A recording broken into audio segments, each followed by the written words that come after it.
Bonjour à tous. Bienvenue à cet atelier qui traite à l'analyse de vignettes. Si vous désirez apprendre trois méthodes différentes sur l'analyse de vignettes, ce vidéo sera définitivement euh, la bonne ressource pour vous. Euh, Nous ne traiterons pas dans ce vidéo de l'analyse euh, avancée de vignettes, mais on va traiter du système du cœur de Mike Hemlett, les trois arbres, que l'on voit dans le livre Changer vraiment comment, un système qui a été développé par David Paulison. Et nous verrons dans ce vidéo les 8 questions de Paulison, comment les appliquer à une vignette. Ce vidéo a été préparé initialement à l'intention des étudiants du cours de Counseling biblique 1. Euh, Si jamais il demeurait des questions suite à l'écoute de ce vidéo, n'hésitez pas à nous contacter. Ça nous ferait plaisir d'essayer de répondre à vos questions, de vous diriger vers les bonnes ressources. Que le Seigneur vous bénisse et puis bonne écoute. Bonjour à tous, bienvenue au cours 6 de Counseling biblique 1. C'est un cours très important aujourd'hui, un cours peut-être un peu plus pratique. Aujourd'hui, on va voir ensemble les outils. Il existe un grand nombre d'outils, mais dans Counseling biblique 1, on voit 3 outils pour faire cette connexion-là entre ma situation et la parole de Dieu. Quand on parlait de connecter l'Évangile, d'appliquer l'Évangile à une situation, de connecter la parole de Dieu, ce counseling biblique-là, qui consiste là à faire le pont entre l'Évangile puis ma situation, dans le cas du projet d'auto-counseling, mon combat, le combat que j'ai choisi, la problématique que j'ai choisie. Donc, on enseigne 3 outils pour faire cela. Euh, Maintenant, il y a d'autres outils. Il y a une multitude d'autres outils qu'on peut utiliser. Et puis, dans d'autres cours plus avancés de counseling, on va continuer à garnir votre boîte à outils avec d'autres outils pour appliquer l'Évangile. Parce qu'on va s'apercevoir dès Counseling 2 que, par exemple, dans le cas de problèmes d'identité sexuelle, des problématiques qui touchent à ce volet-là, il y a d'autres outils. Puis dans le cas de troubles alimentaires, boulimie, anorexie, il y a des stratégies pour amener l'Évangile peut-être plus facilement face à ces problématiques-là. On va voir dans les cas de dépression, dans les cas de dépendance, l'alcool, la drogue. Encore là, il y a des facilités, il y a des trucs qui peuvent rendre ça plus facile, je peux le dire ainsi. Maintenant, quand je parle de connexion, puis de facile, puis de trucs, je veux réitérer ma profonde conviction que la croissance spirituelle est générée par l'Esprit Saint. C'est pas l'aidant ou l'aidé qui grandit ou qui fait grandir. Donc, c'est Dieu qui est vraiment garant là, du succès de toute entreprise de counseling. C'est pas entre nos mains, c'est pas le thérapeute, c'est pas la personne aidée, c'est Dieu, une tierce personne qui est là. Mais quand même, il y a plusieurs manières d'amener l'Évangile dans différentes cultures, différentes époques, pour différentes problématiques. Et dans Counseling 1, on voit 3 manières. Donc, tout ce qui entoure ces 3 outils-là, on les appelle des systèmes d'analyse de vignettes. OK? Il y a le cœur, il y a les 3 arbres et il y a les 8 questions de Paulison. C'est les 3 systèmes d'analyse de vignettes que l'on enseigne et que l'on doit utiliser dans le cours ici. Donc, vous allez avoir 3 vignettes à faire dans le cours. On va vous expliquer dans quelques instants c'est quoi une vignette. Dans une des vignettes, vous allez devoir utiliser le système du cœur, dans l'autre vignette, le système des 3 arbres, et dans l'autre vignette, les 8 questions. Puis c'est même spécifié dans vos notes de cours, là, dans les directives pour les travaux, quelle vignette doit être utilisée avec quel système d'analyse. Vraiment, aujourd'hui, on vous explique c'est quoi une vignette et puis c'est quoi les systèmes d'analyse. Puis on va vous donner un petit peu des indications à l'avance sur comment les correcteurs vont corriger ça. Fait que c'est vraiment le but du cours d'aujourd'hui. C'est très pratique. Avant d'aller plus loin, commençons par un petit mot de prière. Seigneur Dieu, on est content, on est reconnaissant d'être ici, réunis en ton nom. Puis on te demande de nous aider à saisir ces outils-là, qui sont des outils imparfaits, Seigneur. C'est pas des outils parfaits, c'est des outils imparfaits, mais qui sont des tentatives, Seigneur, qui sont honnêtes, qui sont sincères, d'essayer de faire le pont entre ta sainte parole et puis nos vies. Puis bénis, Seigneur, cette séance-là qu'on va avoir ensemble, cette session-là, numéro 6. Aide-nous à bien assimiler ces exercices-là, ces outils-là, puis permet que dans ta grâce, ces outils imparfaits puissent être utilisés par toi pour faire des ponts avec ton évangile, pour qu'on puisse grandir, être réjoui, être fortifié. Oui, bénis-nous, Seigneur, dans le nom de Christ. Amen. Donc, c'est euh, au départ de l'ancrage que je veux vous parler. C'est quoi l'ancrage? Ça, c'est super important qu'on en parle. L'ancrage, c'est l'importance de définir un mot qui n'est pas biblique. Okay? On a parlé en théologie des émotions de l'importance, quand on utilise un mot biblique, si on veut faciliter l'application de versets, à utiliser la définition biblique. En d'autres mots, si moi je veux, j'ai un trouble, je sais pas moi, mettons, de honte ou de colère ou de culpabilité, peu importe, là, de jalousie. Bon, je dois, avant de prendre des versets avec ces mots bibliques-là, comprendre qu'est-ce que le mot voulait dire quand ces versets-là ont été écrits. Ça, on a vu ça. Mais qu'est-ce qui arrive quand on parle et on articule nos problèmes avec des mots qui ne sont pas bibliques? Par exemple, si quelqu'un vient vous voir et vous dit euh, moi j'ai un conflit avec toi parce que je suis blessé à cause de ta personnalité. OK. Là, comment vous faites pour appliquer la parole de Dieu? Ça veut dire quoi être blessé? Hein? Euh, Parce que l'expression être blessé, vous ne retrouverez pas ça comme ça dans la Bible. Le mot personnalité, vous ne retrouverez pas ça non plus dans la Bible, tel qu'on le comprend. Fait que là, comment qu'on fait pour appliquer à la Bible quand que les gens vous expriment, vous communiquent une situation avec des concepts, des catégories qui ne sont pas bibliques? Hein? Ou encore, si la personne vient vous dire, moi, dans le fond, j'ai un trouble de personnalité antisociale ou un trouble de personnalité limite, hein, borderline, ça m'amène à avoir une personnalité extravertie, puis à avoir des dépendances. Donc là, une dépendance, c'est quoi? Une personnalité, c'est quoi? Un trouble de la personnalité, c'est quoi?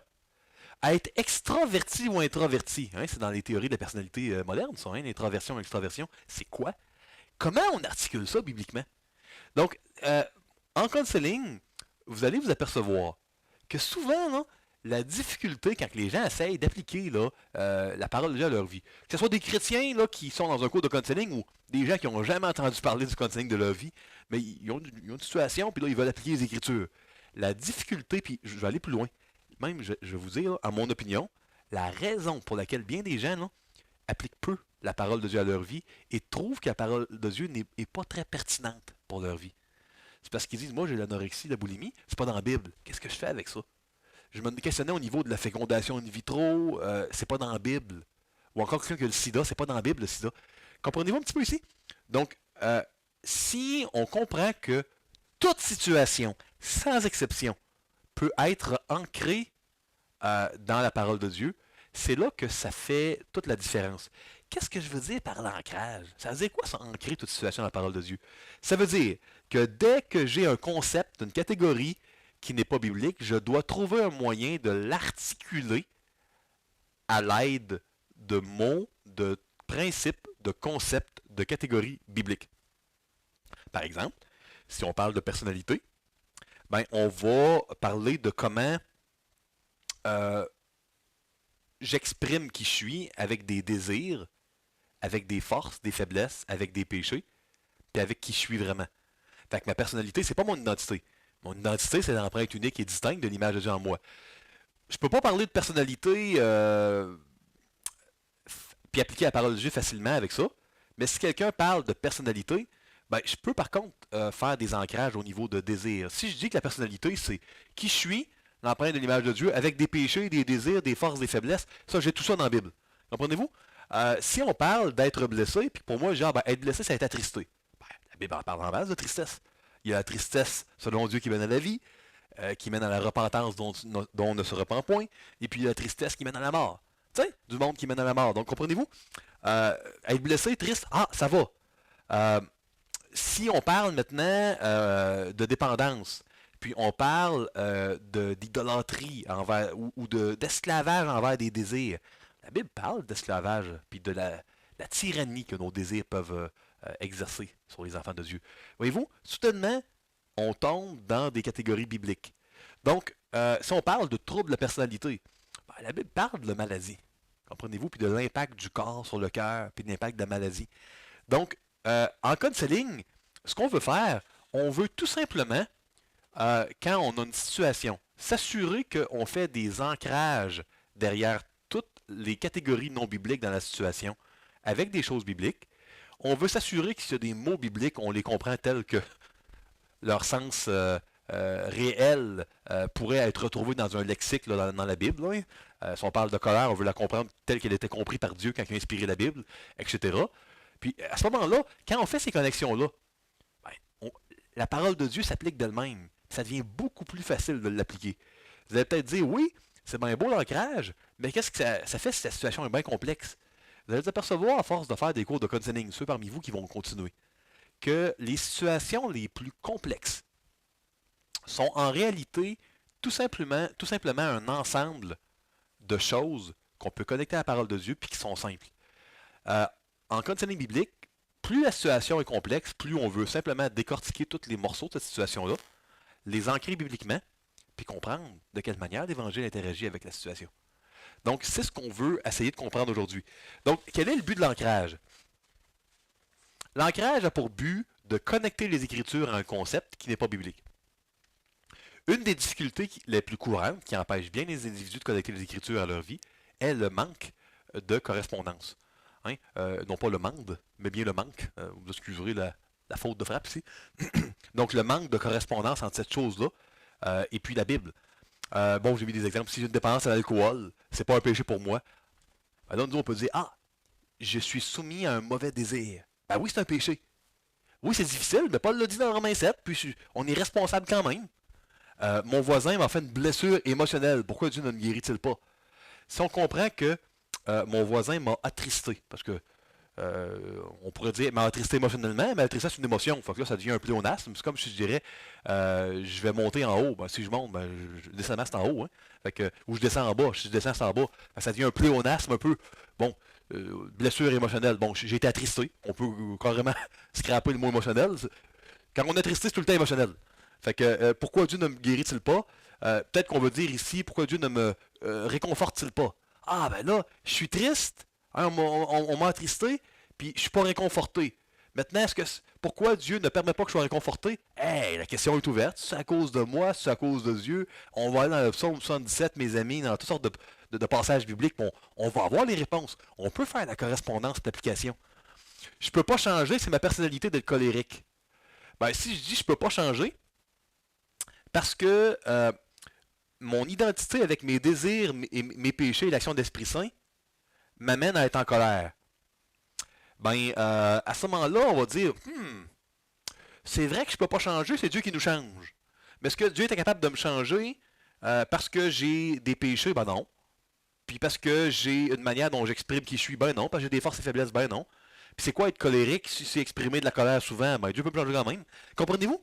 Soudainement, quand on fait la correspondance, puis quand on accepte de prendre pour acquis des catégories qui sont non bibliques, quand on les questionne bibliquement, puis quand on donne des équivalences, quand on fait des ancrages, ça devient tellement plus facile de répondre aux questions.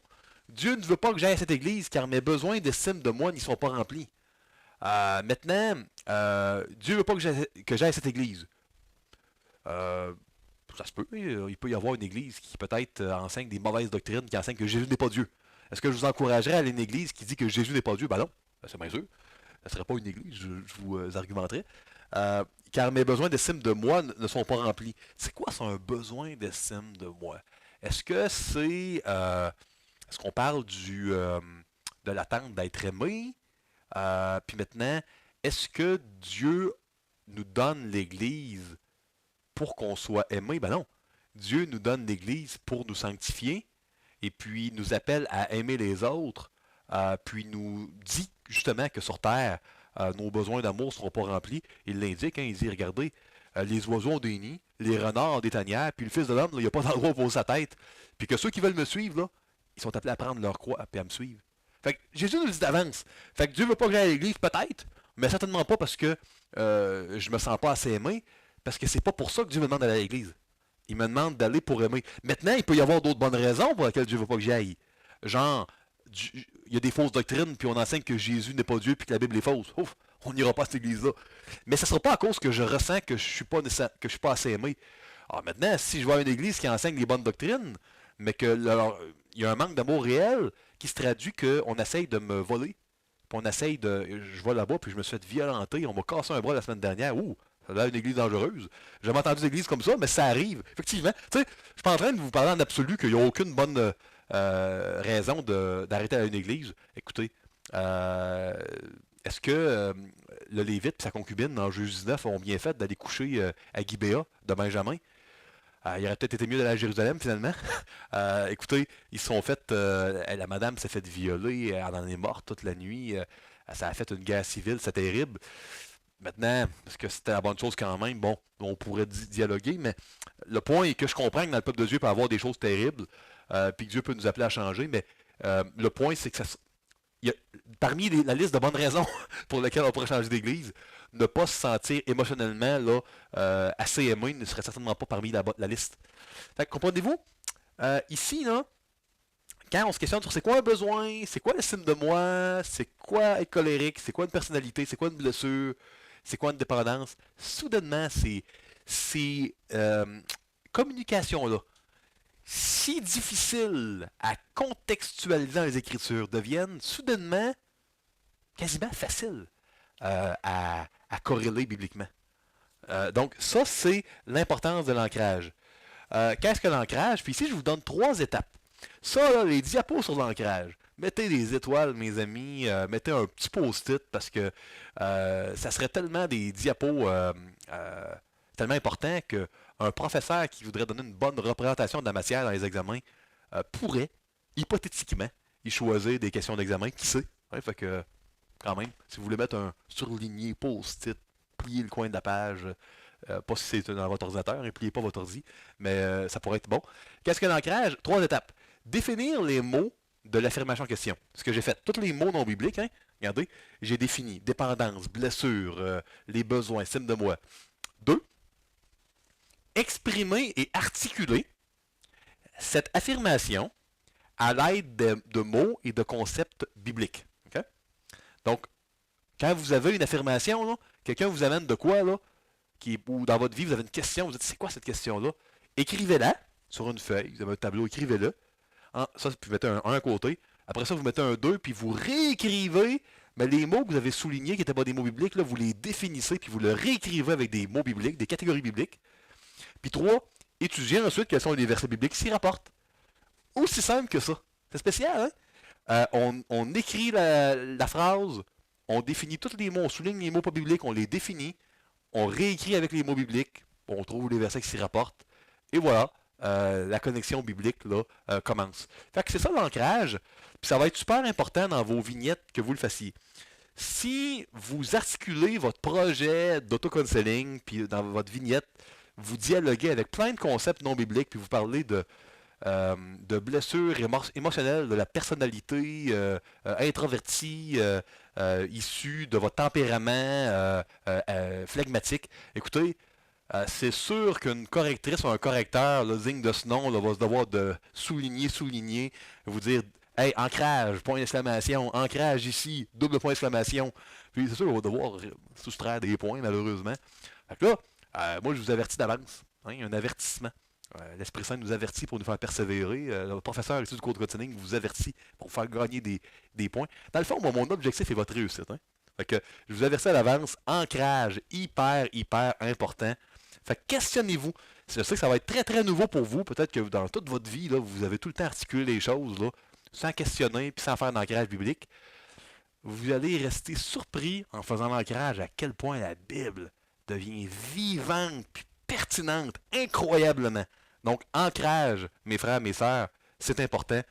Puis, pour les correcteurs, correctrices qui m'écouteraient pour quelque raison que ce soit, là, euh, ancrage, vous vous souvenez de comment j'insistais là-dessus auprès de vos étudiants, assurez-vous de noter tous les endroits où il n'y a pas d'ancrage de fait.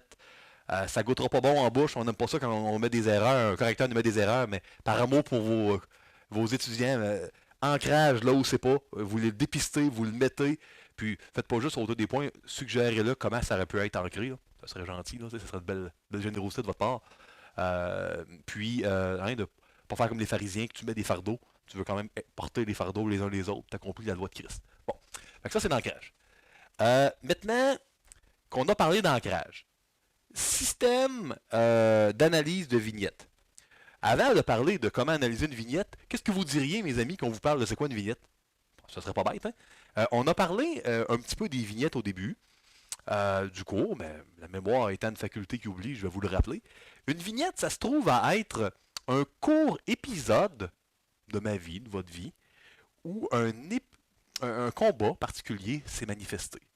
Fait que dans le fond, on pourrait appeler une vignette une situation. Ça serait un synonyme qui me semblerait tout à fait acceptable. Pourquoi donc on utilise le mot vignette?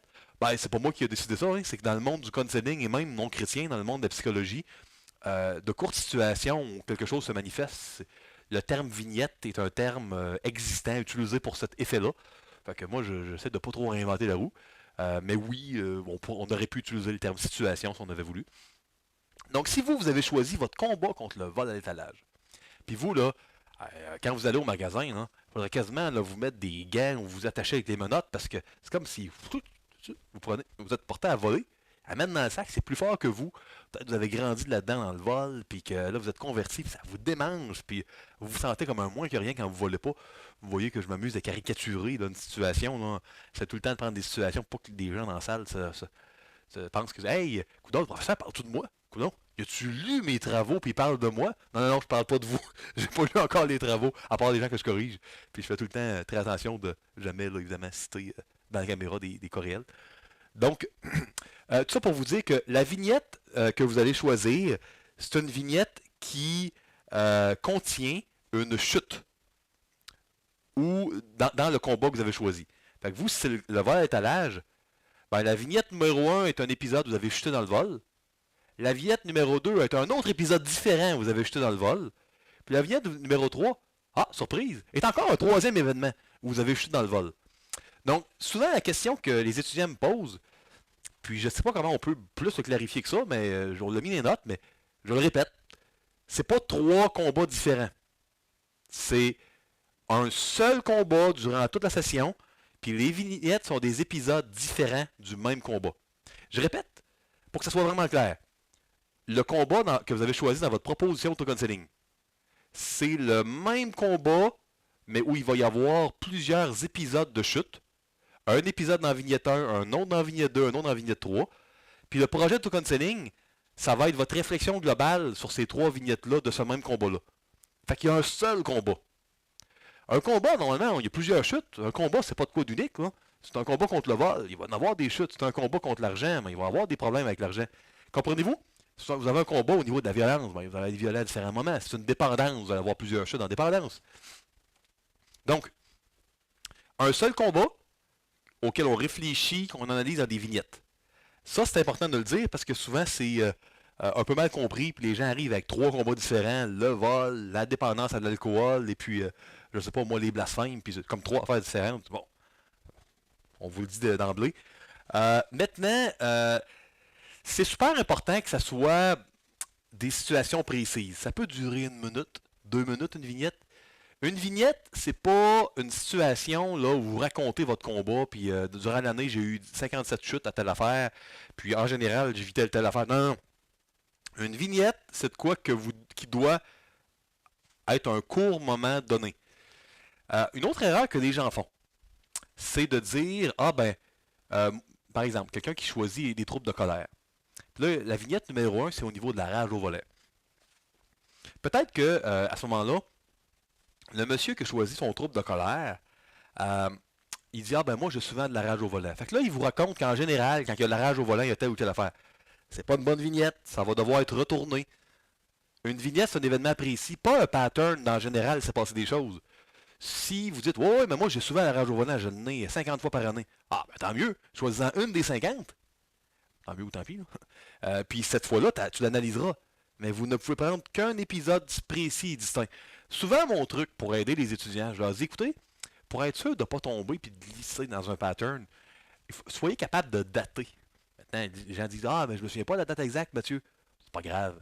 Mais juste pour vous mettre dans l'esprit d'un événement vraiment précis et spécifique, essayez de dater, puis mettez une date approximative, puis une heure de la journée approximative, pour forcer un peu votre intellect, votre esprit à être dans de quoi de précis, de spécifique. Vous me suivez?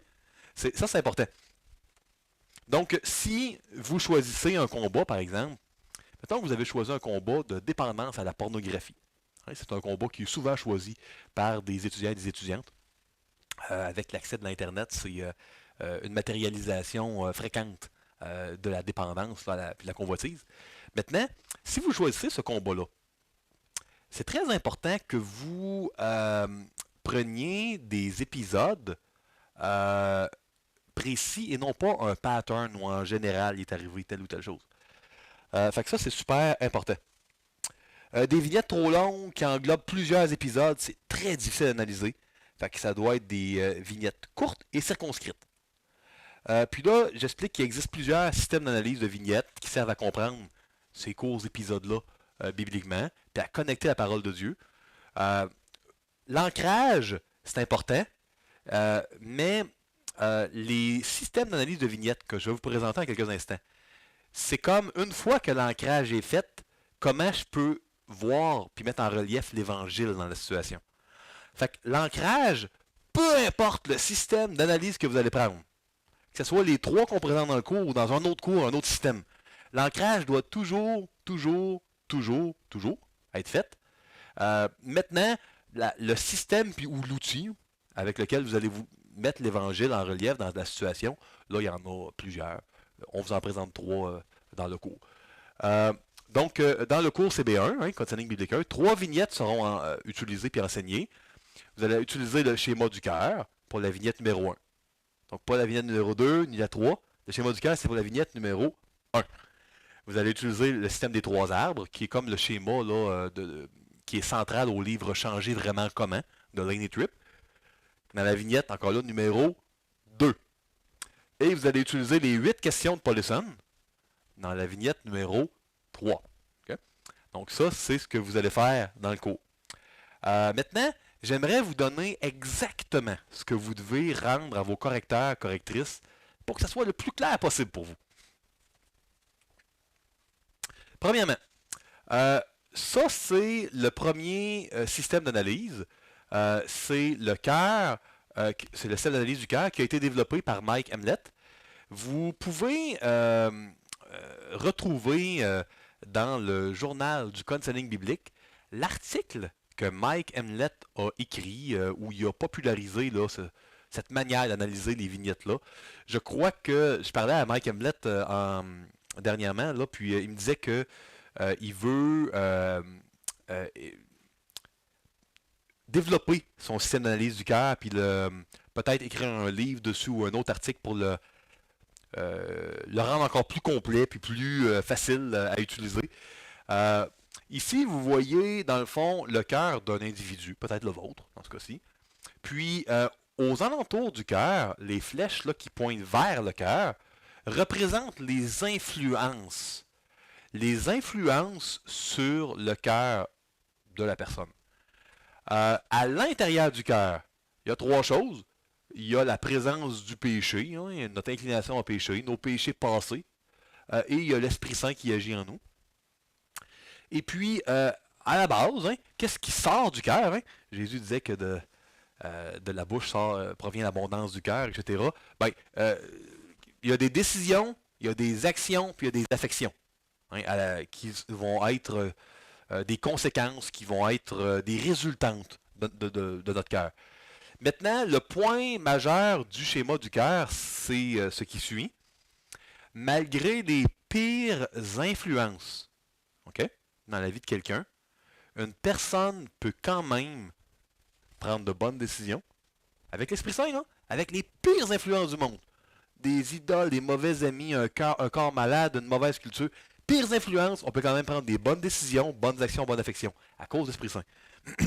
Également, c'est vrai à l'inverse.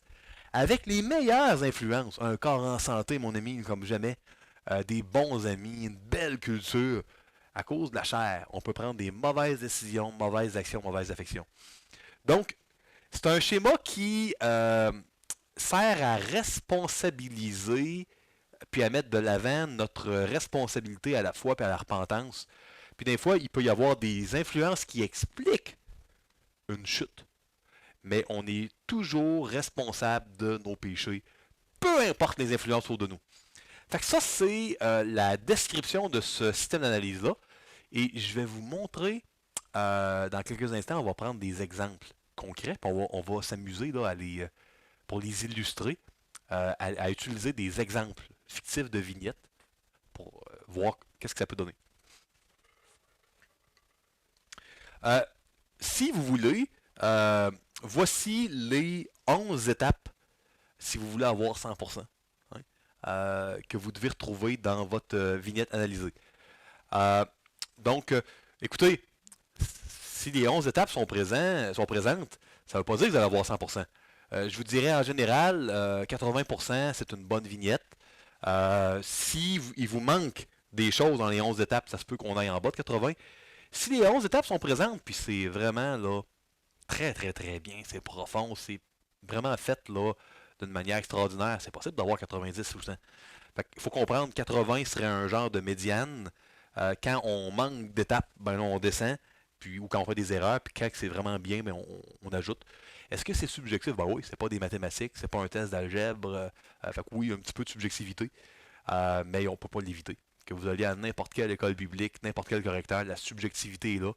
Mais au moins avec des balises, hein, 11 critères, on essaie de la diminuer, d'être le plus juste possible. Là. Les correcteurs et correctrices sont vraiment engagés à être les plus équitables, les plus justes possibles. Là. Fait que on veut vous rassurer là-dessus. 1. Description de la vignette. Incluant une chute dans un combat, le combat de votre proposition, là, pas un autre, ainsi que la date où la vignette est survenue. Ça peut être une date approximative, là, mais c'est que ça nous force à être dans le concret. Maintenant, ça a déjà arrivé qu'il y a des gens qui ont choisi un combat, exemple, le combat encore contre le vol à l'étalage, puis là, j'ai la vignette, parce que je m'assure tout le temps de corriger quelques étudiants à chaque cours pour au moins un ou deux étudiants par classe pour garder toujours là, un peu être tout le temps à date. Là. L'étudiant dit ah, ben moi c'est le vol à l'étalage.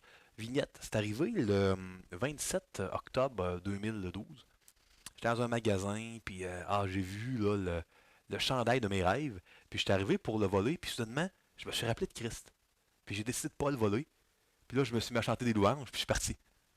Écoutez, je vous bénis, puis je me réjouis avec vous de votre victoire. Mais ça, si on analyse cette vignette-là, c'est une vignette dont vous êtes le héros ou l'héroïne.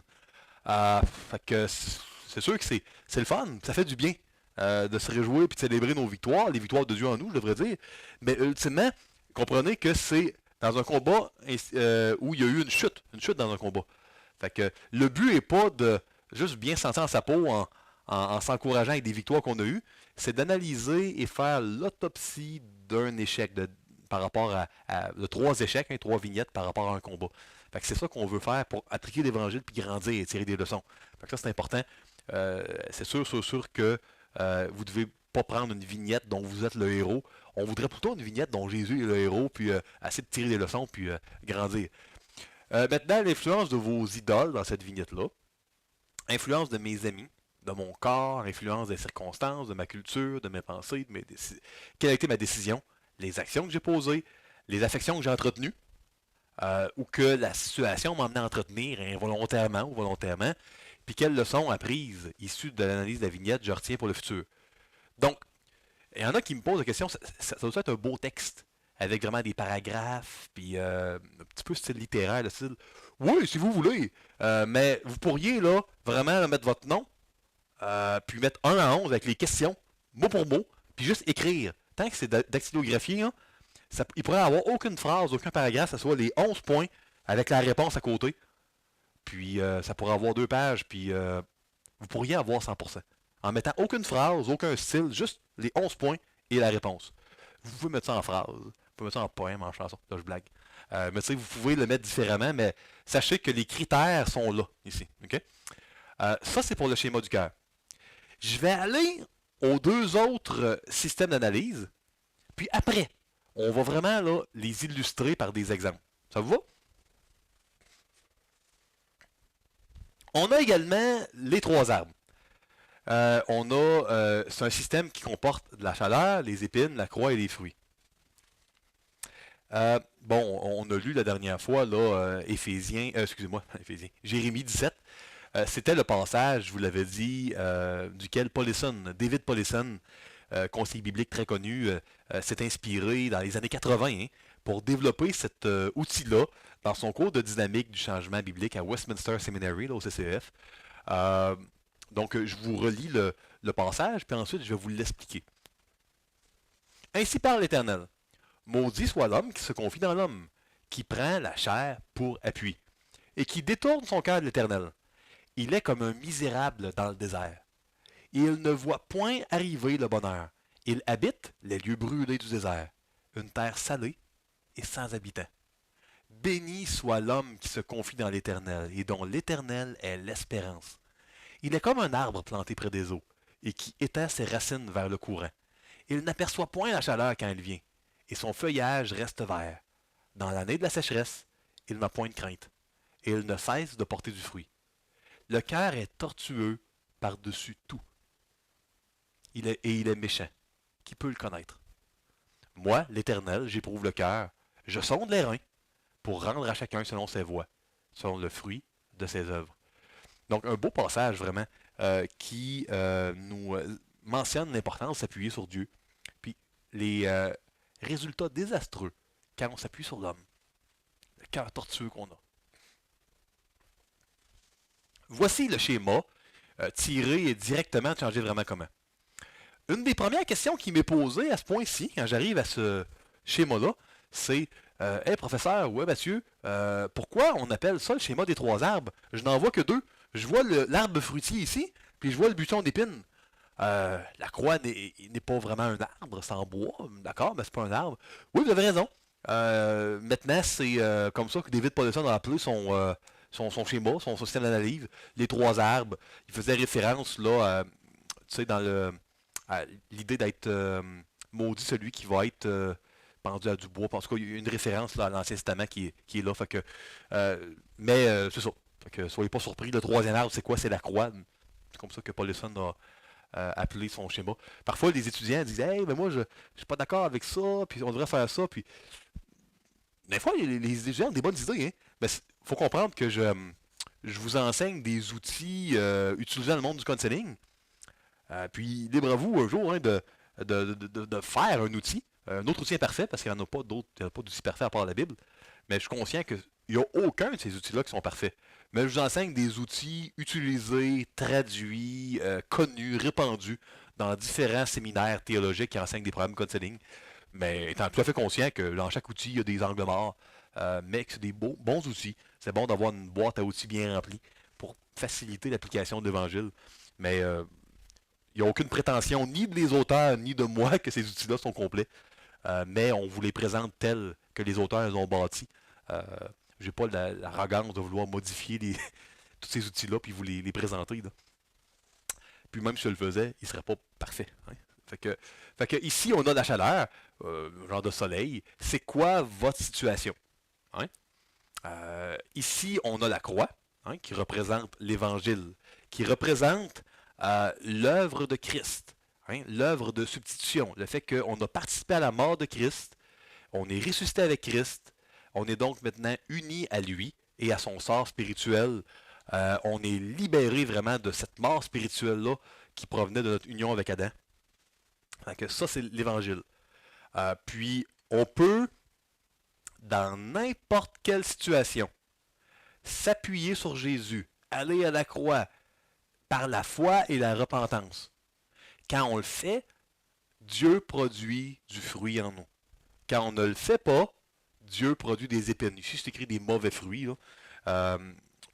Je vous encourage à utiliser le terme épine pour être certain qu'il n'y a pas de distinction. Fait que si dans l'examen, on vous demandait là, d'écrire vraiment, là, on avait un schéma comme ça avec des lignes, puis on demandait d'écrire, si vous mettez mauvais fruit, ça serait une erreur. Il faudrait vraiment mettre épine ici, même s'il y a mauvais fruit écrit ici en petit, je vous le mentionne, une préférence du professeur pour éviter la confusion. Donc, quand on s'appuie sur Christ par la foi et la repentance dans une situation où on porte du fruit, sinon, on porte des épines. C'est vraiment l'essentiel de ce schéma-là. Donc, dans n'importe quelle situation, il y a toujours moyen, en s'appuyant sur Jésus, de porter du fruit ou des épines, si on ne s'appuie pas sur Jésus. Je vous donne un exemple. Peut-être que vous êtes... prenons l'exemple d'une dame âgée qui a perdu son mari euh, il y a 3 mois. Le deuil n'est pas fini. La santé est plus très bonne. Cette dame-là revient de l'église un dimanche soir, puis en marchant pour aller à son appartement, il y a un brigand qui la bouscule, lui prend son sac à main, puis s'enfuit.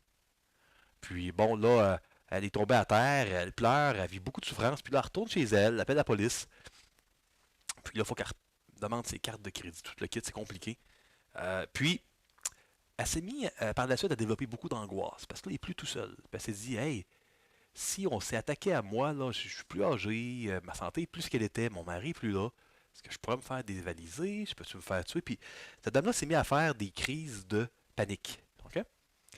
Dans cette situation-là, on vit une chaleur très difficile.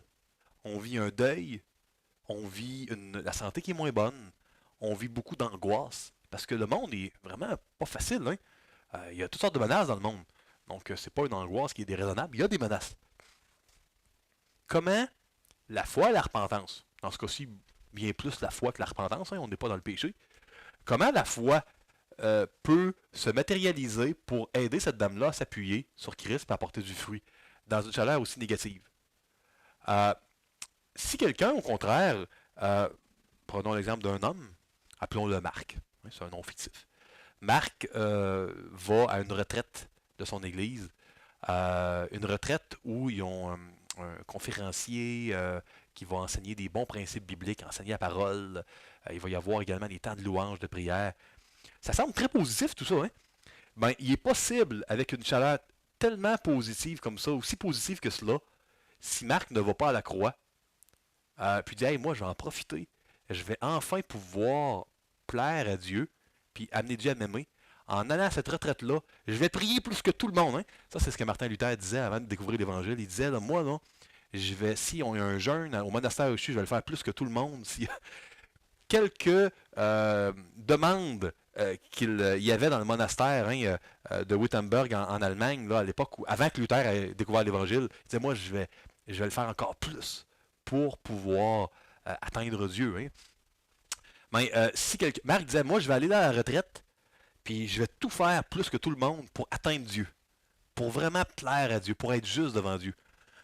Dans le fond, ça serait une chaleur très positive. On va avoir une retraite d'église, puis la personne va prier, va lire, va donner de l'offrande, mais va porter des épines, parce que la personne ne s'est pas appuyée sur Jésus, sur l'œuvre de Jésus, dans la bonne chaleur, la bonne situation qu'elle vivait. Fait que ça serait une manière de voir le fonctionnement de ce schéma-là. Comme je vous disais, restez des nôtres, à la fin, on va illustrer tout ça. Bon, dans le livre, changer vraiment comment, il y a toutes sortes d'exemples d'épines. Épines slash œuvre de la chair, là, si on veut utiliser un langage paulinien.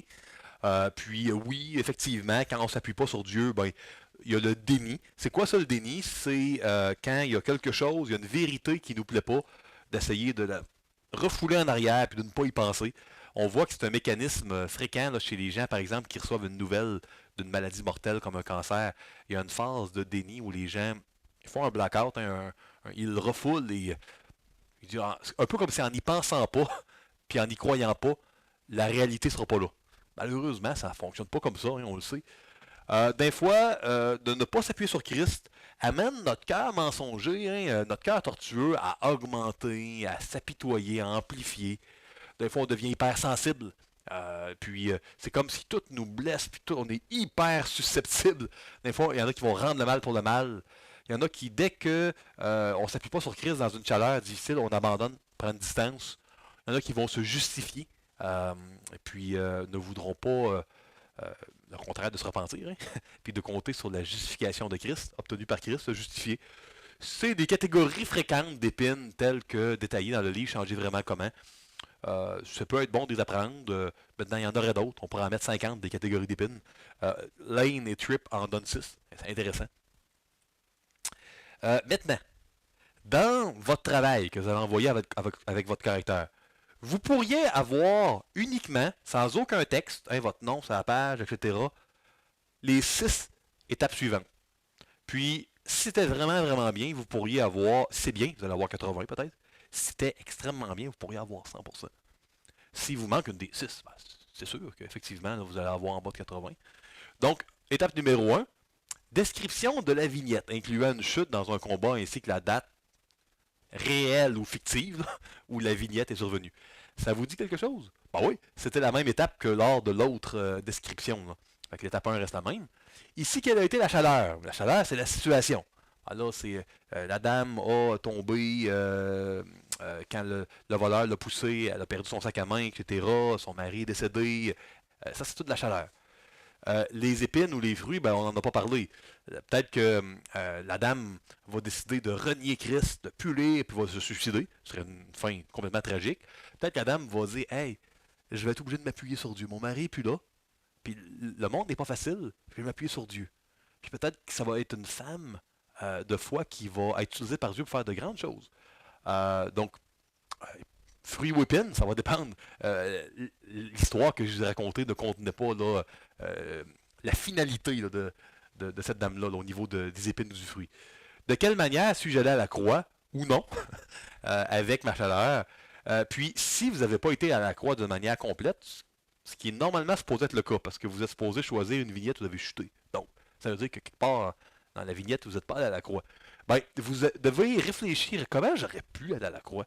Est-ce que si moi j'ai la rage au volant, j'aurais pu, je sais pas, moi, prier avant de prendre le volant. À chaque fois que je prends le volant, prier avant. Si moi, c'est le vol à l'étalage, devrais-tu prier à chaque fois que je vais au magasin? Je devrais-tu même appeler quelqu'un quand je vais au magasin ou prendre le vœu de jamais plus aller seul au magasin? Tu sais, comprenez un peu, c'est quoi les leçons au niveau de l'évangile, de la prévention, que issu de cette vignette-là, on peut retirer pour qu'on grandisse, qu'on aille plus loin. Pas juste vivre toujours la même situation encore et encore d'une manière récurrente. Et 6, quelles leçons apprises issues de l'analyse de cette vignette est-ce que je retiens pour le futur? Tout le temps à la fin des leçons. Fait que ça, c'est vraiment les 6 choses qu'on veut que vous ayez dans la vignette au niveau des 3 arbres. Ça va? Vous me suivez? Maintenant, le troisième et dernier système d'analyse, je vous l'explique, après ça on va aller en pause, et on va, après la pause, illustrer tout ça. Donc, petite gorgée de café. Donc, vous allez peut-être dire, hey, c'est quoi cette histoire-là des 8 questions? Puis, monsieur, il nous donne 10 choses. Puis là, pour essayer de mettre en relief les 8, j'ai mis des points noirs ici là, pour être sûr que ça. Je me disais, ce serait bizarre d'appeler ça les 8 questions, puis il y en a 10. Bon, comprenez. C'est que les 8 questions, c'est ce qui sont écrits ici de 1 à 8. Mais moi, je vous donne également 2 trucs que vous devez avoir pour avoir 100%. Fait que comprenez que ça, là, ce que je vous mets dans la diapo, c'est vraiment les critères que le correcteur va rechercher dans sa checklist pour vous dire si c'est complet ou pas. Puis je le répète pour une troisième fois encore, vous pourriez avoir aucun texte phrasé, là, aucune. Ça peut être juste les points. Vous pourriez faire une copie conforme de ces points-là, puis mettre la réponse, puis avoir un centre. C'est pas la forme comme telle qui nous intéresse tant. Donc au début, on décrit la vignette, incluant une chute.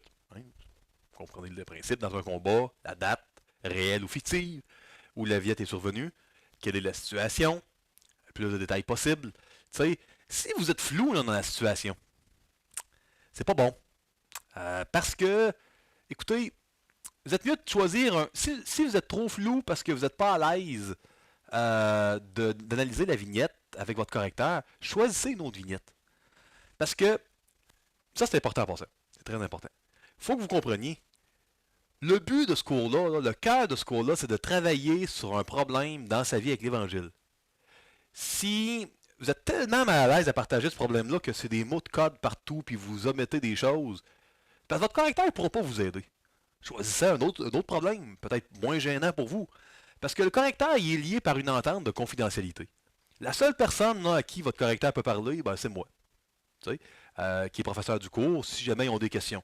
Évidemment, on a si on a entre 100 et 150 personnes qui viennent à des ateliers ou des cours par année, là, dans tous les cours confondus, ben, on ne peut pas lire tout le monde, mais les correcteurs sont expérimentés. Quand ils ont des questions, ils savent qu'ils peuvent se référer à moi. Puis on est vraiment tenu à la confidentialité. Fait que, écoutez, vous pouvez même demander si vous êtes pas à l'aise avec votre correcteur, parce que, je sais pas moi, raison quelconque, vous pouvez demander à la responsable des correctrices là, et correcteurs d'un changement au début de session, par exemple, s'il vous plaît.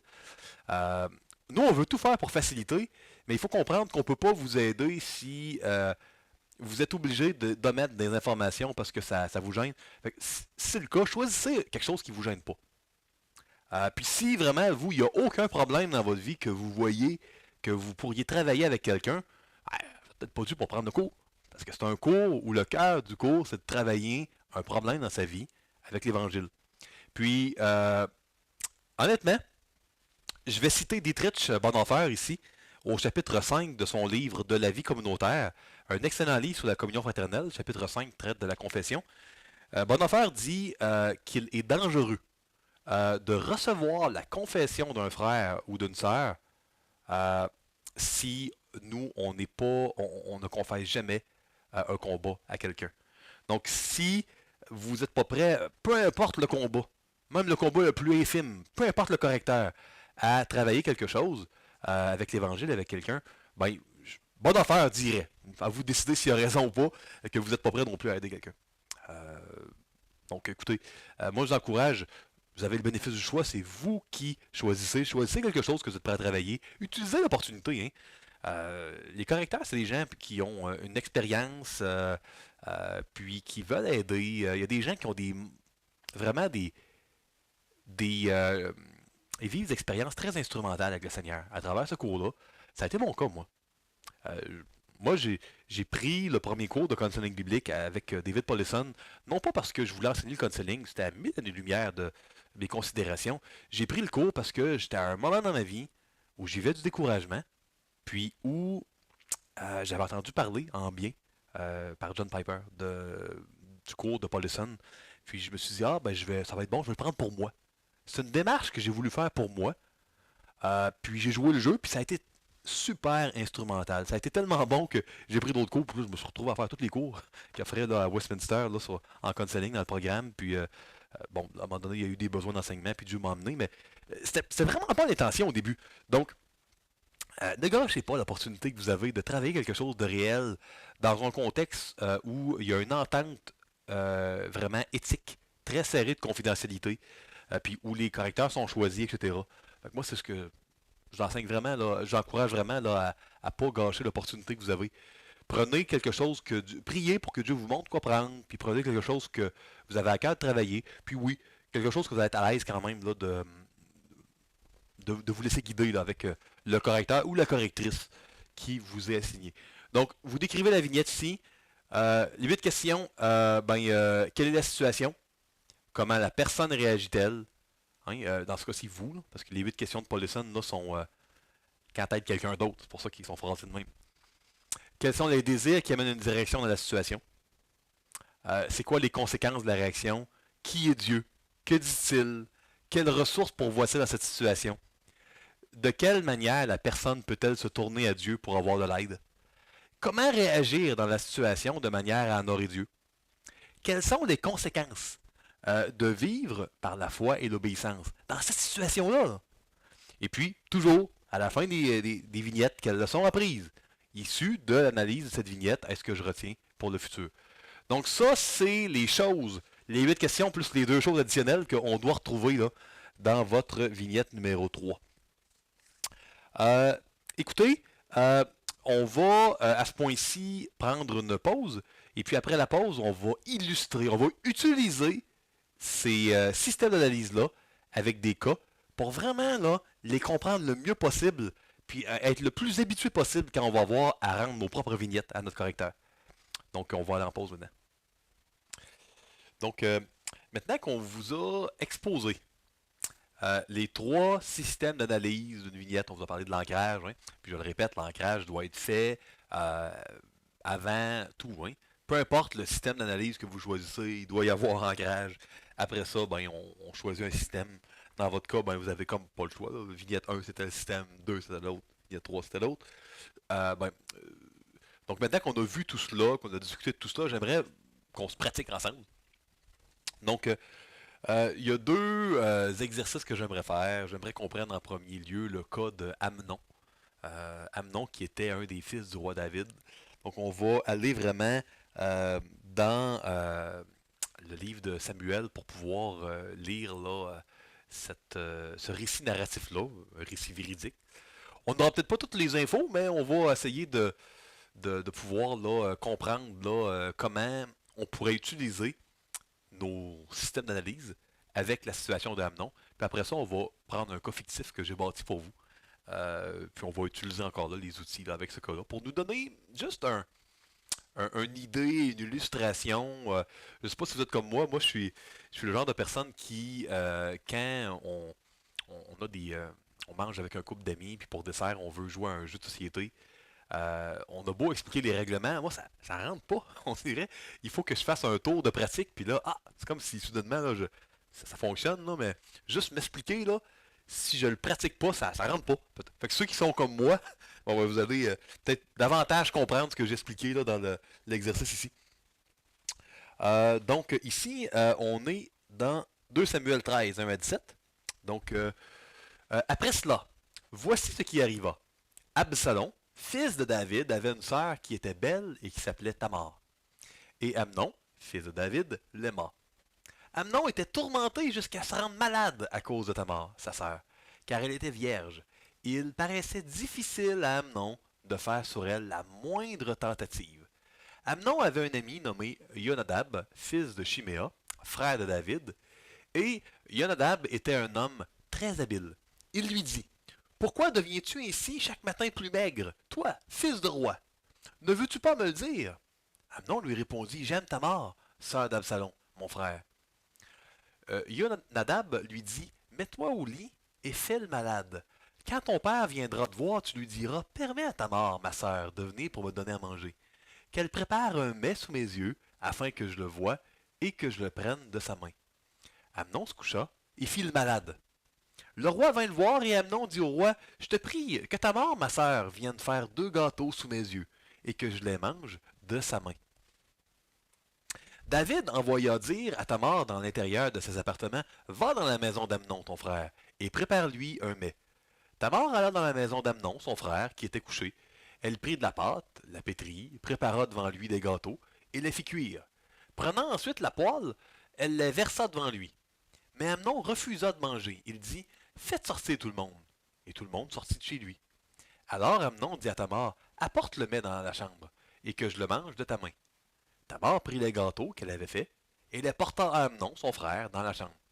Comme elle les lui présentait à manger, il la saisit et lui dit: Viens, couche avec moi, ma sœur. Elle lui répondit: Non, mon frère, ne me déshonore pas, car on n'agit point ici en Israël. Ne commets pas cette infamie. 13. Où irai-je, moi, avec ma honte? Et toi, tu serais comme l'un des infâmes en Israël. Maintenant, je te prie, parle au roi, et il ne s'opposera pas à ce que je sois à toi. 14. Mais il ne voulut pas l'écouter. Il lui fit violence, la déshonora et coucha avec elle. 15. Puis Amnon eut pour elle une forte aversion, plus forte qu'en avait été son amour. Et il lui dit: Lève-toi, va-t'en. Elle lui répondit: N'augmente pas en me chassant le mal que tu m'as déjà fait. Il ne voulut pas l'écouter. Et appelant le garçon qu'il servait, il dit: Qu'on éloigne de moi cette femme, et qu'on la mette dehors, et ferme la porte après elle. Et puis, on voit ici, donc dans 2 Samuel 13, 1 à 17, une véritable tragédie. Euh, une tragédie là, que j'aimerais vous dire que c'est une histoire unique qui s'est jamais reproduite, mais malheureusement, je sais que plusieurs personnes ont vécu de l'inceste, ont vécu des abus sexuels, puis c'est quelque chose qui est terrible, qui laisse des marques, qui est pas facile. Maintenant, dans cette situation-là, j'aimerais non pas analyser Tamar, on va parler peut-être de Tamar dans Counseling Biblique 2, quand on va parler de comment réconforter et encourager les victimes d'abus avec l'Évangile. Comment le Seigneur peut les aider à guérir. La guérison ultime est au ciel, mais comment il y a des choses qui peuvent guérir, déjà ici-bas avec l'Évangile. On va voir ça en Counseling 2. Mais j'aimerais qu'on regarde dans cette histoire tragique, triste, euh, du côté de Amnon, les influences qui ont pu l'amener, qui ont pu expliquer un tel comportement. On va commencer au départ par le schéma du cœur. Donc je vais, pour faciliter, là, pour ceux qui sont à l'écran, simplement revenir ici là, au schéma du cœur. Et puis, je vais vous donner un peu là, les, euh, les différentes influences qui auraient pu être faites. Maintenant, euh, ceux qui sont à distance puis qui écoutent la vidéo, voici ce que je vous encourage à faire. Vous devriez peser sur pause et puis essayer de faire vraiment là, le schéma du cœur. Puis avant que je donne les réponses, entre guillemets, là, même si c'est pas évalué, là, pour le schéma là, des trois arbres, encore là, vous pesez sur pause, vous essayez de le faire. Après ça, je l'explique. Même chose pour les 8 questions. Puis même chose pour l'autre cas que je vais faire. Donc, vous ne devriez pas simplement m'entendre vous illustrer là, la situation. Faites l'effort d'essayer de le faire sur une feuille de papier. Si vous avez la bénédiction d'être avec quelqu'un d'autre, un autre étudiant du cours, ça serait un gros atout d'être au moins deux ou trois si vous avez la capacité d'aller écouter l'enregistrement à partir de ce point-ci avec un ou deux, une ou deux autres personnes du cours. Puis là, vous pouvez sur pause, vous le faites ensemble, puis là, vous m'écoutez.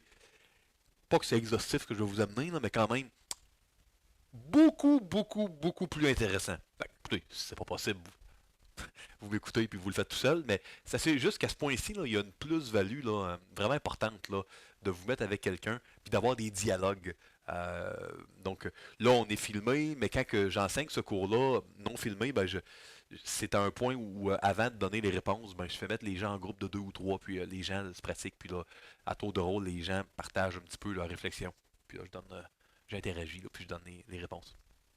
Ceci étant dit, voici une utilisation possible de cette vignette-là. Bon, ami. Amnon avait comme ami Yonadab, fils de Shiméa. Donc, écoutez, c'est un ami qui conseille à Amnon d'aller violer sa demi-sœur. Écoutez, Paul le disait dans 1 Corinthiens 15, 33, ne vous y trompez pas, les mauvaises compagnies corrompent les bonnes mœurs. Avec des amis comme ça, on n'a même plus besoin d'ennemis. Écoutez, honnêtement, un ami qui te conseille d'aller violer quelqu'un, puis qui t'explique comment, puis qui donne des trucs. C'est pas fort, c'est vraiment pas fort. Donc, c'est définitivement une influence.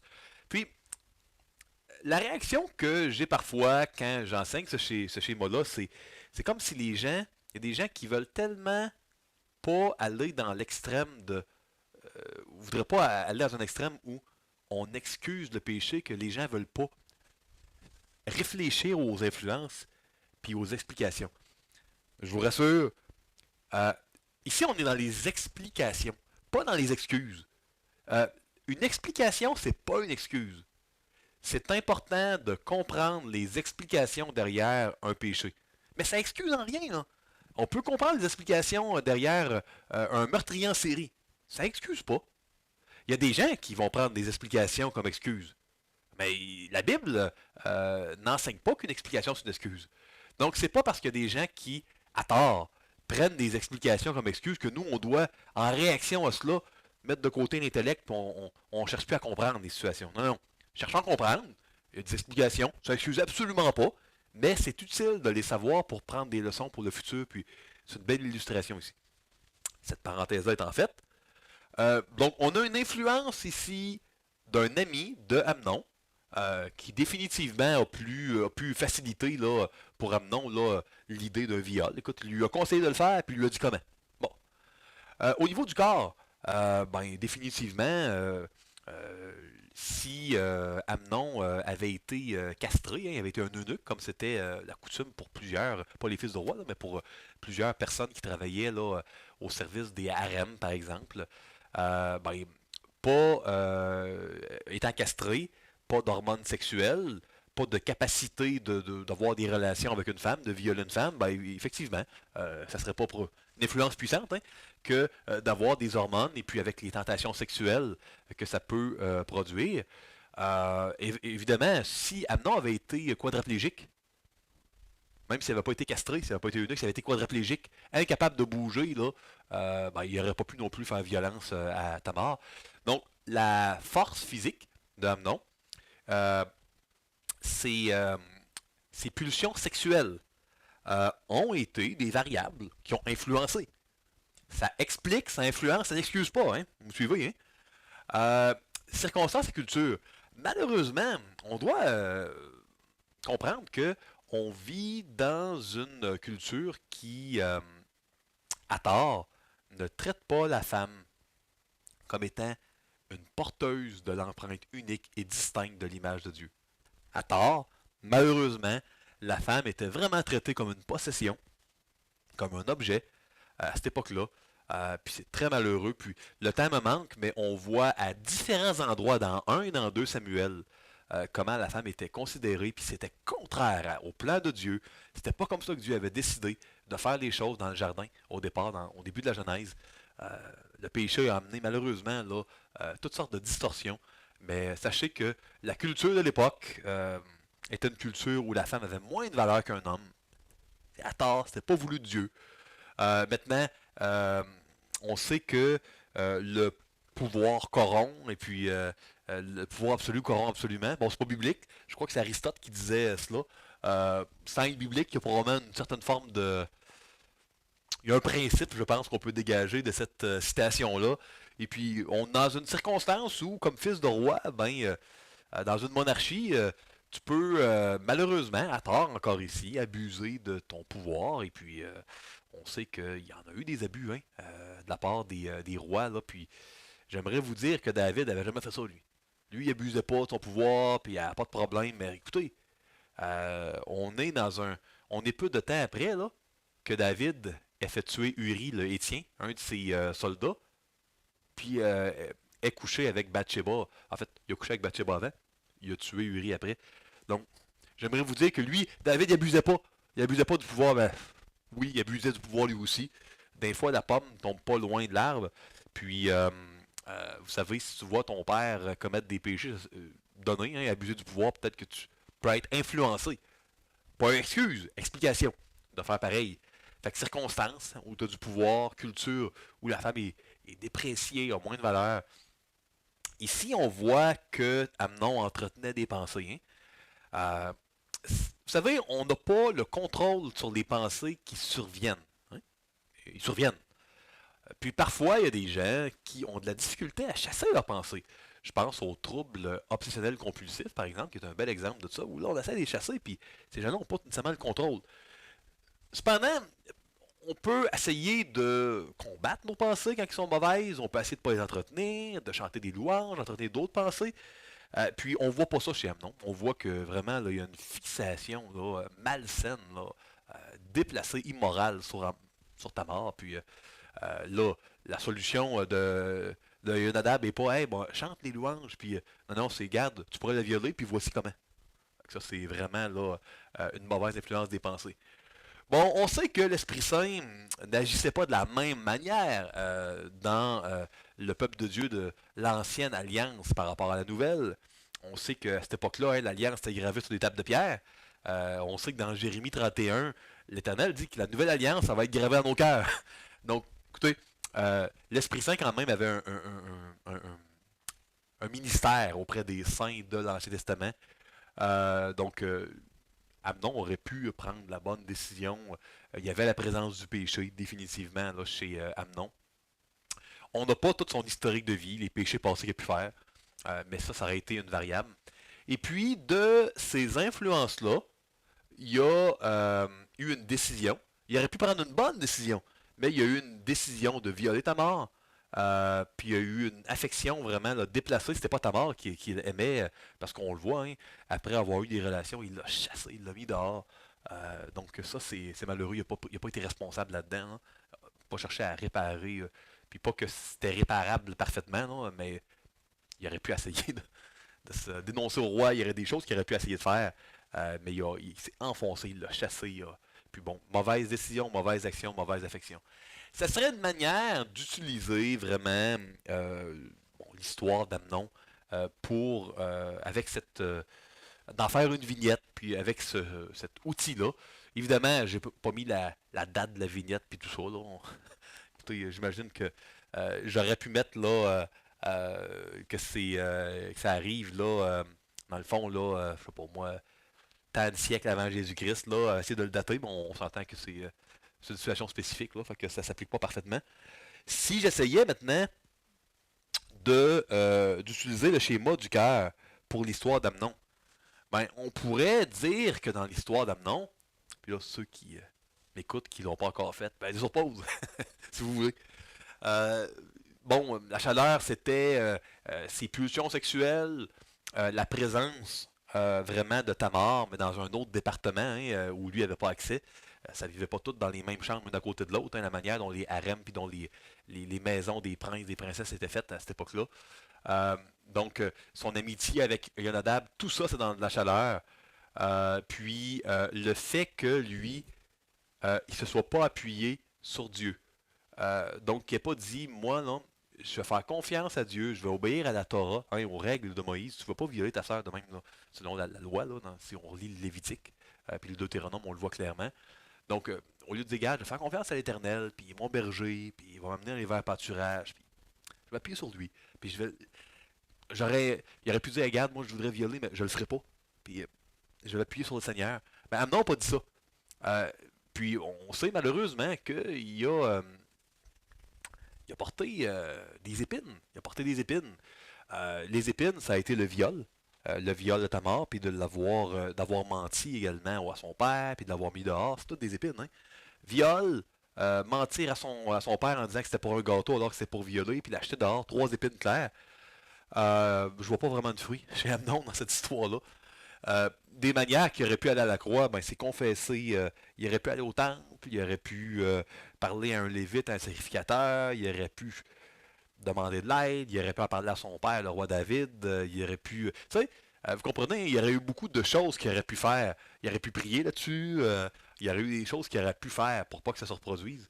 Euh, Souvent, les péchés secrets, c'est comme des champignons, hein, ça grossit, ça croît dans la noirceur, l'obscurité. Quand on marche dans la lumière, ben, c'est là que le Seigneur peut nous donner une force. Puis c'est pas pour rien qu'on voit dans les Écritures, que ce soit dans Jacques 5, verset 16, confessez vos péchés les uns aux autres. Hein. Euh, Puis afin que vous soyez guéris, puis la prière agissante du juste est d'une grande efficacité. Où on voit dans Galates 6.2, hein, portez les fardeaux les uns des autres et vous accomplirez ainsi la loi de Christ.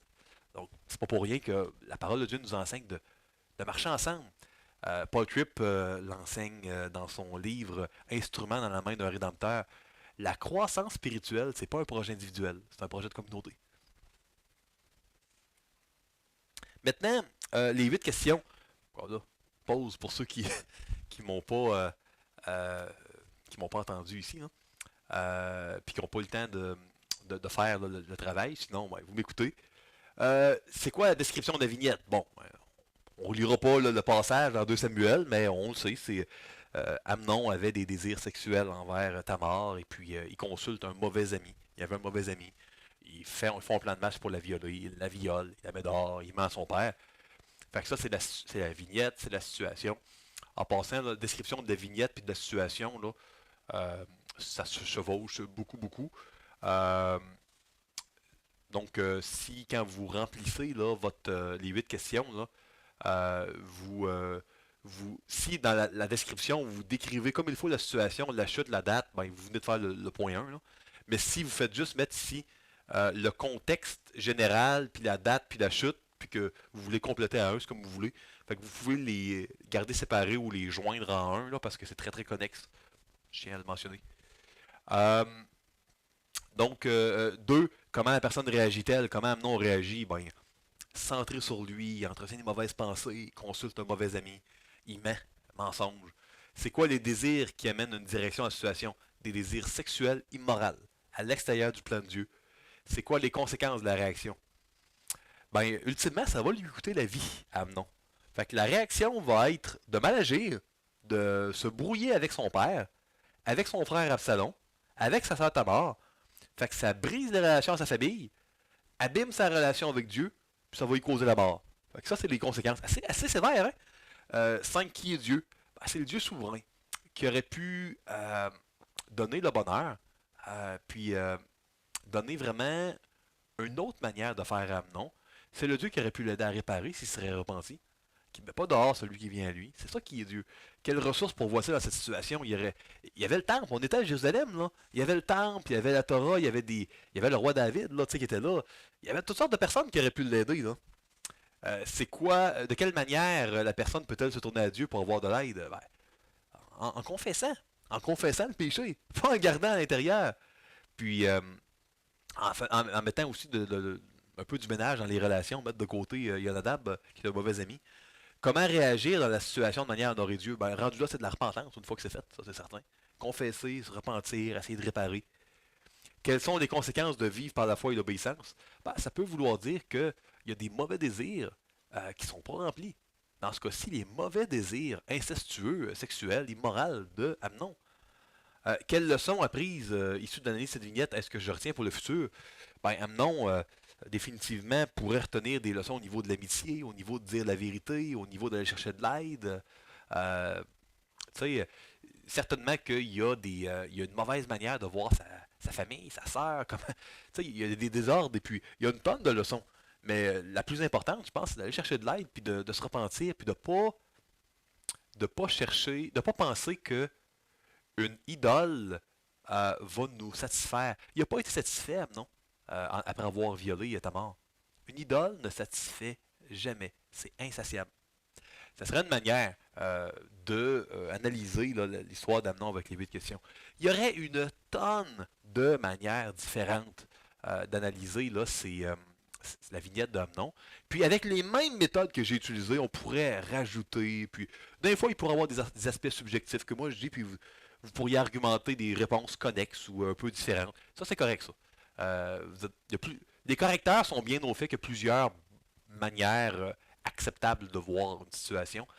Euh, Parce qu'une vignette, c'est jamais 100% complet, là. Donc, ça se trouve à être la manière dont on utiliserait les 3 systèmes d'analyse avec le cas d'Amnon. Maintenant, j'aimerais regarder avec vous le cas de Alex. Le cas de Alex, vous allez le trouver dans vos notes en annexe, comme je l'ai mis ici à l'écran. Si vous allez en annexe, vous allez pouvoir le lire avec moi. C'est à la fin vraiment de votre cahier de notes. Euh, je vais le lire tranquillement avec vous. Fait que ceux qui sont auditifs et qui n'ont pas besoin d'aller voir dans leurs notes, vous allez au moins avoir le cas. Donc, voici l'introduction de la vignette.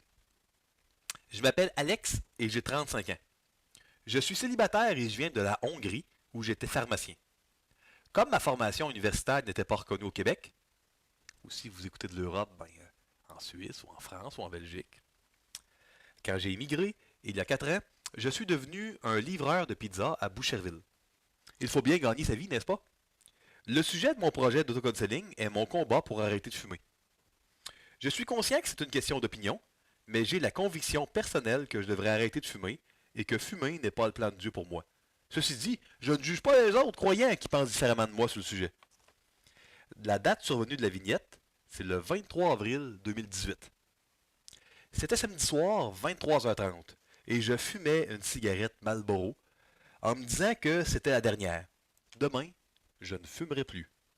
Le lendemain matin, alors que j'étais à la pizzeria en commençant ma journée de travail, le manque de nicotine me rendait très inconfortable, et mes pensées étaient que je pourrais en fumer une pour me calmer, et qu'après tout, je ne prenais pas plus de drogue, et que c'était cela le plus important.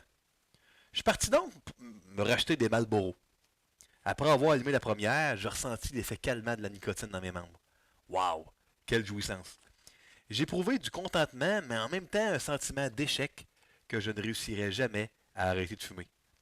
Le sentiment de honte qui monta dans mon cœur fut rapidement englouti par des pensées telles que mon père est décédé du cancer du poumon alors qu'il avait 52 ans. Deuxièmement, je brûle une partie de mon salaire de livreur dans l'achat de mes Marlboro. Puis trois, l'important est que je ne prenne plus de drogue. Donc, alors que j'étais en train de livrer la première pizza de la journée, vers 9h30 du matin, il y a des gens bizarres qui mangent de la pizza pour déjeuner. Hein, il nous dit le. Bon, moi, il vous ça, là. Moi, je vous lis vraiment la vignette là, de notre ami Alex.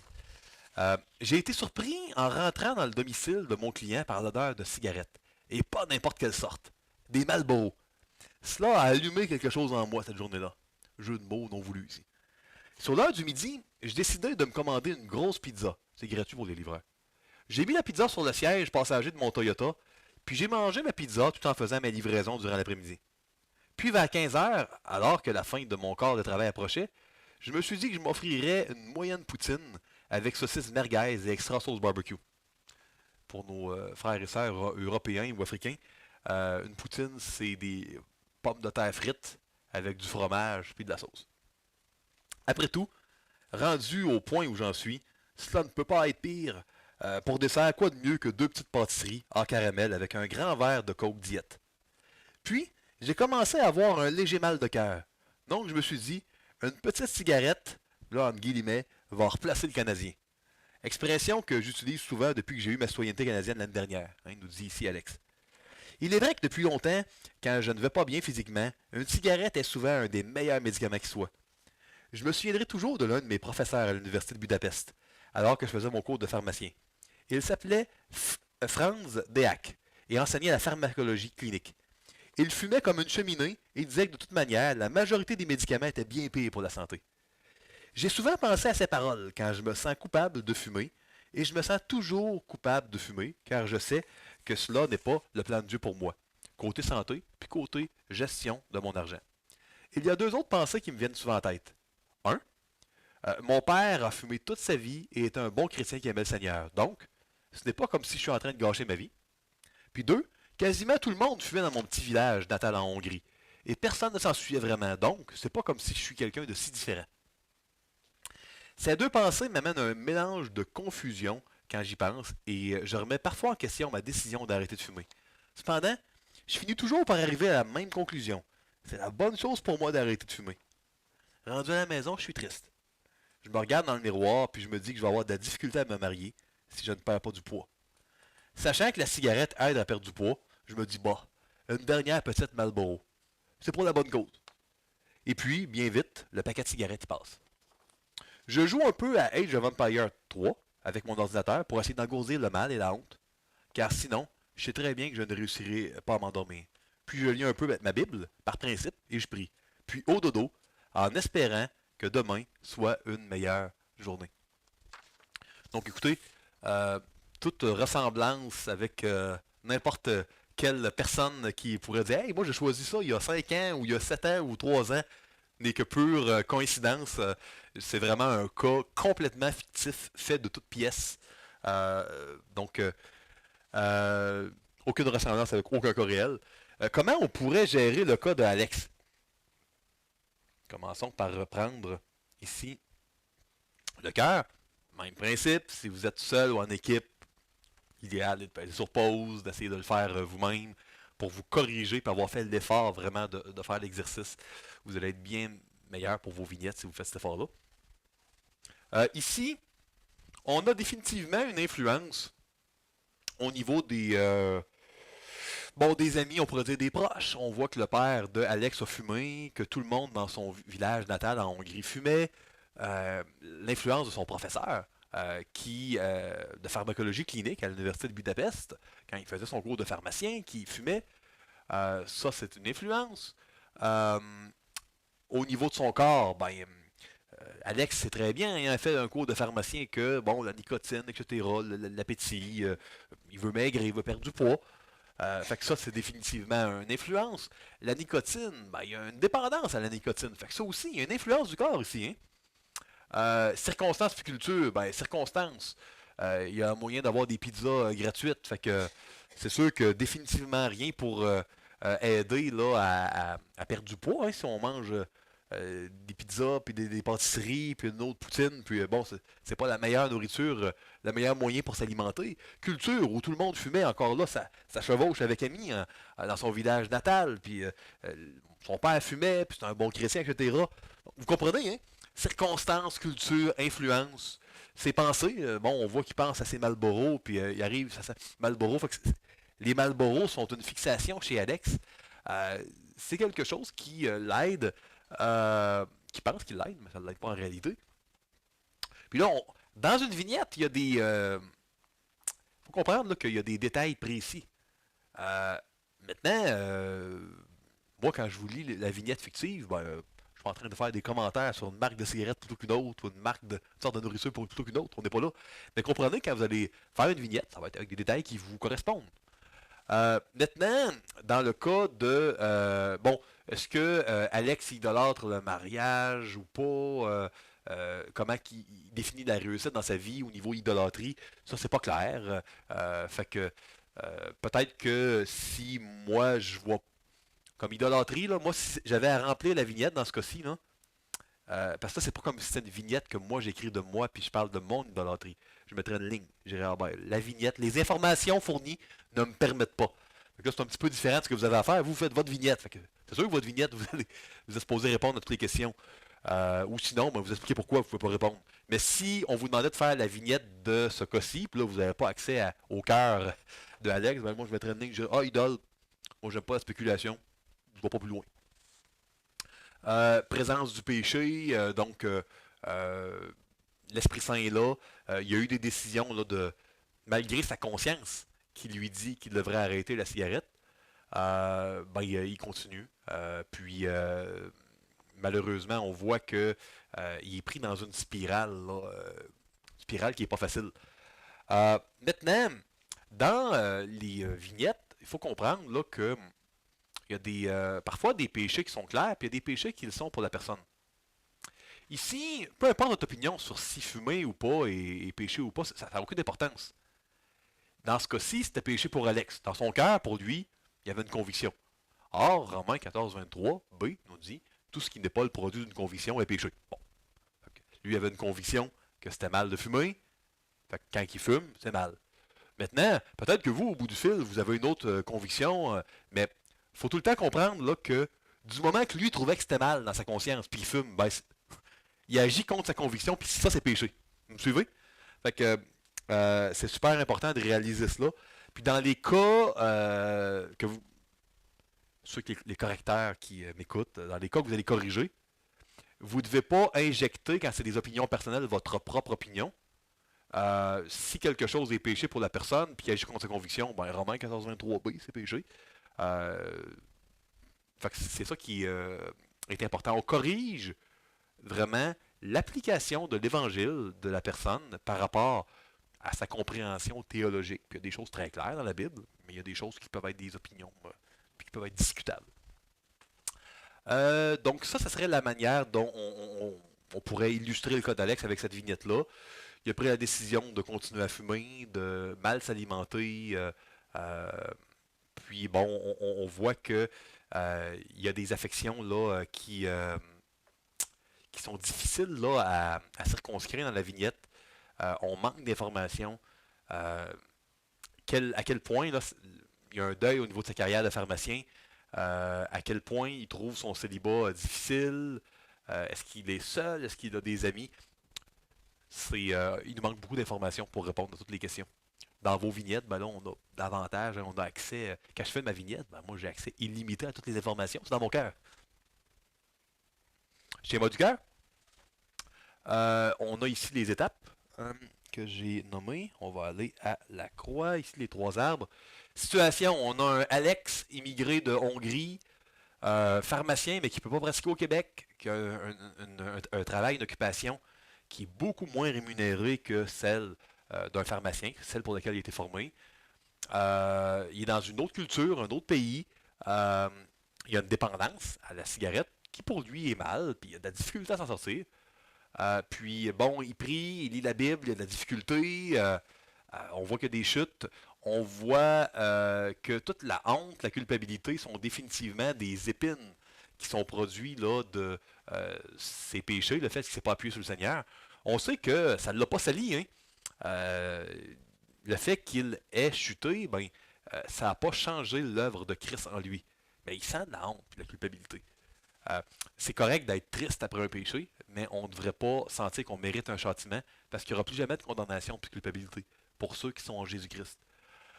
Puis il n'y a plus jamais rien qui va nous salir parce qu'on a été lavé par le sang de Christ. Mais c'est bien d'être triste quand on pêche. D'une tristesse qui mène à la repentance dont on ne se repent point. Ici, on voit pas énormément de fruits. Bon, on voit quand même que il lutte. Ça, c'est un fruit. On voit qu'il prie, qu'il lit. Ça semble pas être pour des. Il dit c'est par principe. Qu'est-ce qu'il veut dire par principe? Le texte ne le dit pas. On ne va pas trop aller à la spéculation. Comment il aurait pu aller à la croix? Définitivement, si il avait été, on aurait dit dans le texte qu'il va à une église, puis il partage, puis il confesse, puis il demande de l'aide, puis là on le voit appeler un de ses amis de l'église au téléphone en disant hey, prie avec moi, là, j'ai le goût de manger de la pizza, puis de la poutine, puis de fumer, puis d'un autre paquet, puis mon salaire il passe, puis il aurait pu demander de l'aide, il aurait pu, peut-être qu'il va devoir changer d'emploi, il devrait retourner à l'université. Écoutez, rendu là, il y a beaucoup de choses qu'il pourrait faire.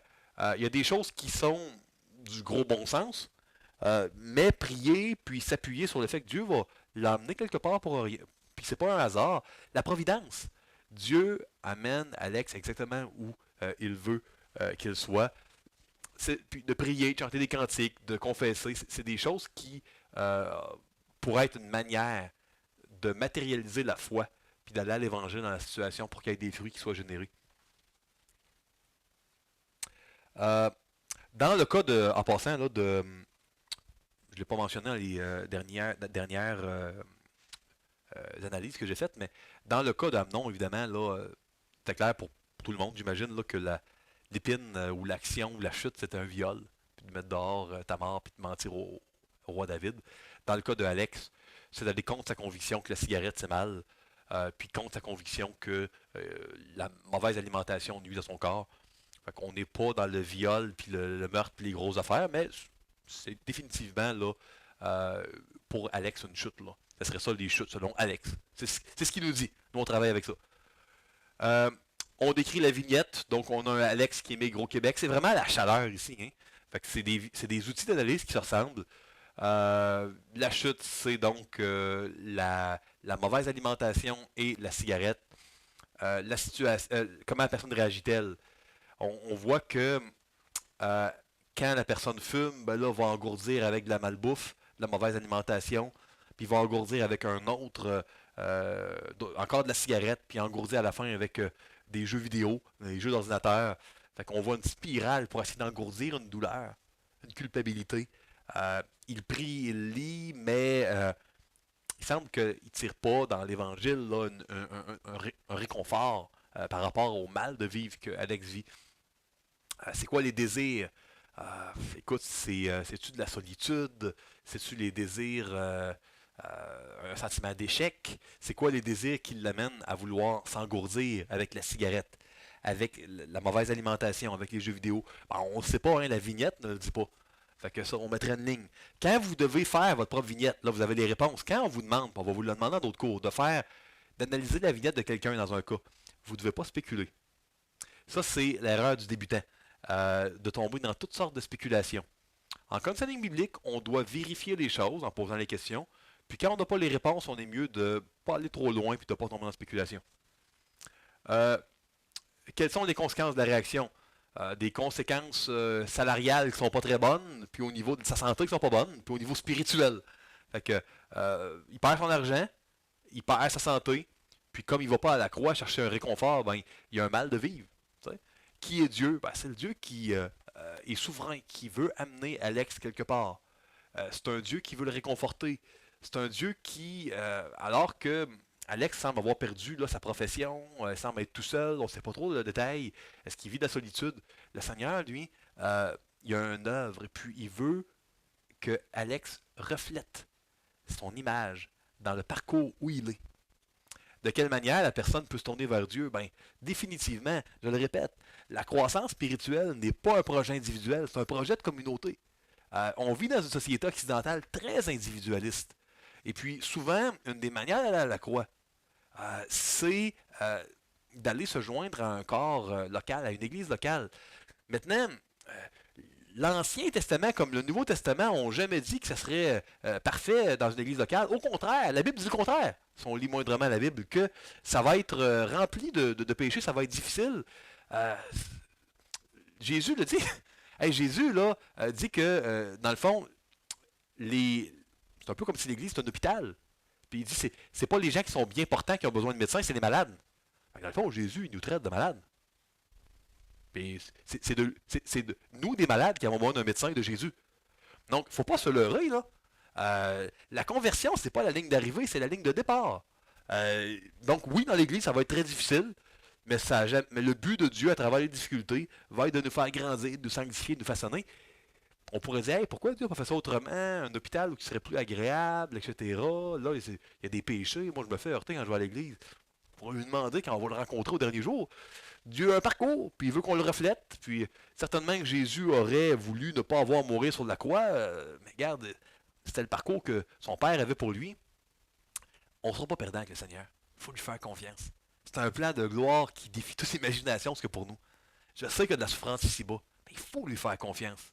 Il ne faut pas penser, parce qu'on aurait fait les choses différemment si on était Dieu, que Dieu a tort.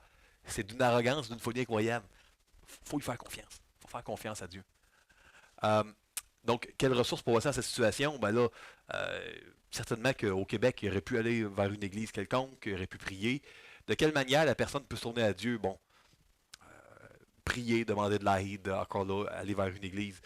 Comment réagir dans la situation de manière à honorer Dieu? On retombe encore dans aller chercher de l'aide. Il y a besoin d'aide, ça c'est clair. Les conséquences de vivre par la foi et l'obéissance. Euh, Écoutez, dans ce cas-ci, c'est certain que c'est vivre par la foi et l'obéissance. Ça ne veut pas dire qu'il ne tombera plus, mais il va avoir des victoires. Euh, Pas seulement des victoires, ben, il va en avoir, puis il va probablement avoir beaucoup de réconfort dans le fait que malgré ses chutes, il est plus sale, il est plus coupable. Puis ça, je pense que ça serait probablement un profond réconfort pour Alex. Quelle leçon Alex va apprendre dans ces vignettes-là? Ben, certainement là, qu'il va avoir des leçons au niveau de l'entraide, là, puis au niveau de porter les fardeaux les uns des autres. Là. Il y a- Ce qui me saute au visage à moi, mais peut-être que pour vous, il y a d'autres choses qui vont vous sauter au visage. Mais moi, si je ne vais pas plus loin que le texte que les informations fournies par le texte ici, moi, ce qui me saute au visage, c'est l'isolation. Ce gars-là vient d'une autre culture, d'un autre pays, un autre continent.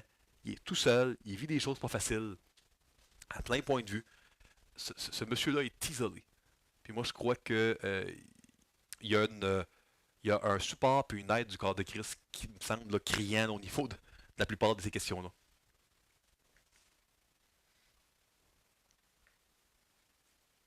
Donc, écoutez, moi, ça complète ce que j'avais là à vous mentionner là, pour ce cours-là. Donc, comme vous voyez, on fait un ancrage, trois systèmes d'analyse enseignés dans le cours de Counseling biblique 1. Vous voyez un petit peu comment ces systèmes-là fonctionnent. Je vous ai dit précisément les points précis que les correcteurs vont s'attendre à retrouver dans votre vignette.